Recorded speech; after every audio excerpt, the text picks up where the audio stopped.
Good day there guys, welcome to your tutorial. In this video we're going to be looking at the TrackBy function. So the main purpose of the TrackBy is to tell the ng4 of structural directive how to uniquely identify a record or item in the list. So in this Angular application I have two lists over here. I have one called original nodes, and then the second one I called refresh nodes. Essentially, this is the nodes we'll be starting off with, and these are the nodes we will be refreshing with. The only difference between the two is I have an additional item over here.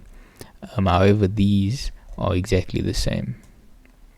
Okay, so this is a static application, but in the real world you will probably pull data initially from an endpoint, and then at some point, perhaps by like user action or so, you'll make another call to get updated data from the server.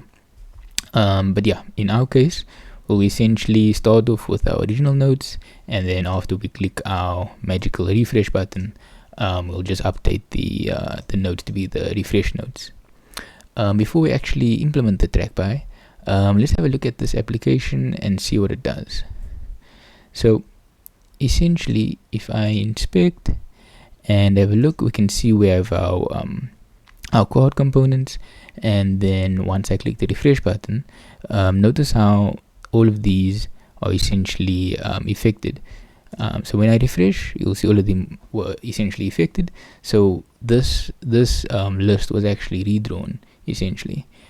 The ng4 of had no way of telling that the first set of items was actually the same ID, so therefore there's only one new one, let's just add it in. I had no way of knowing that, and that's where the TrackBy comes in. So if I navigate to the code, we'll essentially just add it over here. So we'll just say TrackBy, and we'll call this the note TrackBy, and this needs to be capital. There we go. So now we have our node TrackBy, and we'll just essentially add this over here. And this function, so this basically takes in a function, and the function we specifying is node TrackBy, and this function will basically return your unique identifier. And this function has two parameters, the first one being the index, and the second one being the item itself, which in our case is the node. And in our case we'll be returning a number, and the ID on this object will actually be unique, so therefore I'm just going to be returning the item ID.